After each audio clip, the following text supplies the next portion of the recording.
With the information retrieved from Cross, we now may mobilize tactical teams to initiate strikes on assassin compounds globally.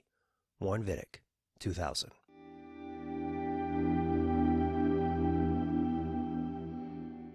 Hello, I'm Andrew, and I want to welcome you to Visions of the Past, a podcast all about the lore of Assassin's Creed. This is episode 109, and today we are going to discuss the Abstergo operation known as the Great Purge. I know when the term purge is used, sometimes we think of when the Chinese assassins were wiped out in 1402, or the colonial assassin purge in 1763. These are not what we will be talking about today. What we're going to talk about is the global eradication of the assassin order that happened in the year 2000. The Great Purge wasn't just something that happened in 2000, though it started almost 2 decades before in 1983, when a young boy was abducted by Abstergo's Lineage, Discovery, and Acquisitions Division. This boy would be entered into the Animus Project as Subject 4, and eventually go by the name Daniel Cross.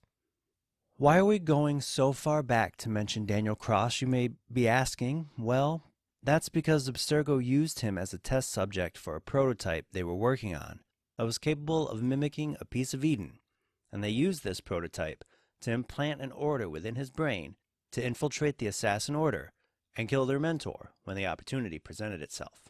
After implanting this urge, Abstergo sent him out into the world, where he would eventually be picked up by a man named Luke and his partner.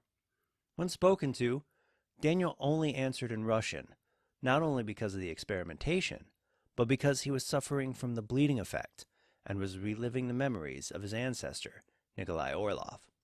Things didn't go well for Daniel over the years with the bleeding effect, and on April 23, 1998, he accused a man of being a Templar and attacked him with a knife. Before he was able to harm the man, he was stopped by Hannah Mueller, who assumed he was an assassin and reprimanded him for breaking the creed, before getting him in a car and taking him to her camp. The next morning, Daniel met Paul Bellamy, the camp's director. Here, Daniel fell into a vision, and when he tried to leave, he took out 2 of the camp's guards. But he was stopped when Bellamy held his hidden blade to Daniel's throat. That night, Hannah decided to help Daniel get his medication, but after going through his apartment, found that it was gone. It wasn't long, and Bellamy showed up to inform the pair of what the assassins thought was going on with Daniel.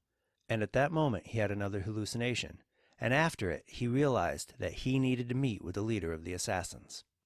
Over the next 2 years, Daniel searched the globe for the assassin mentor, and on November 5th, 2000, he was kidnapped by 2 men and taken to the mentor in Dubai. While with the mentor, the 2 spoke about Daniel's visions.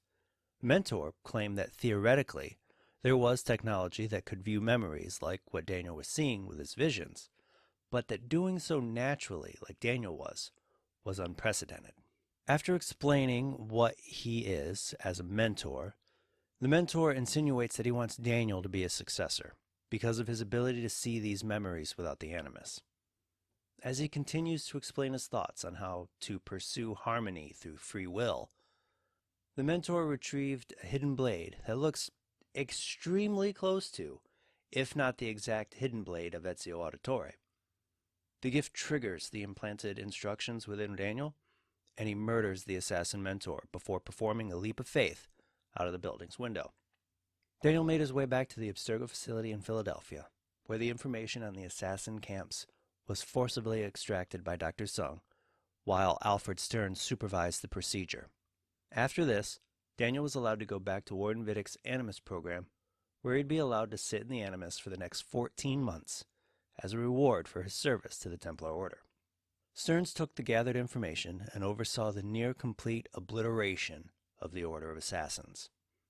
Between December 5th and 6th, 2000, multiple Templar military teams attacked assassin camps all over the globe, killing anyone they found in these camps, including the children.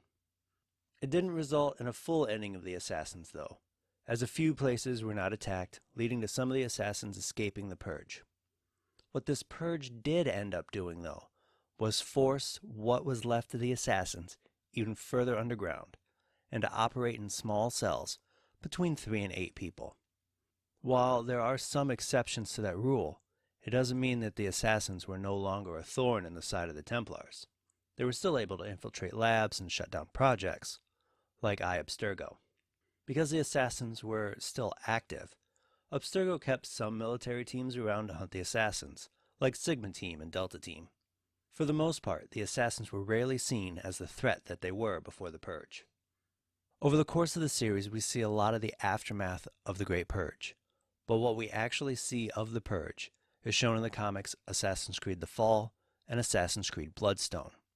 When we look at the modern day of Assassin's Creed and Assassin's Creed 2, compared to what we see in the historic sections, there needed to be something that happened to take the assassins from the massive castle of Masyaf and the massive network in Renaissance Italy to 4 known people.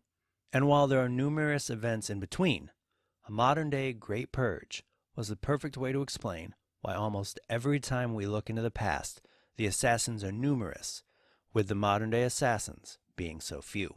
Adding to that, Abstergo is such a big corporation that it has its hands in so many things commercially and politically. It makes total sense to me that the assassins couldn't get back to the numbers that they once were without looking like a crazy cult or conspiracy theorists. But what are your thoughts on the Great Purge? Let me know on Twitter at visions_AC. Thank you for joining me today. Be sure to tune in next time for even more about the lore of Assassin's Creed. If you love stories about Assassin's Creed lore, please tell your friends and follow this podcast on the Apple Podcasts, Spotify, or your favorite podcasting platform. And if you want to support this podcast and help provide for new episodes, visit my link tree at linktr.ee/Visions of the Past for links to my Twitter, TikTok, and other social channels, and for information on how to support this podcast. Until next time, my assassin friends, make sure to follow the Creed, and to those Templars listening, may the Father of Understanding guide you.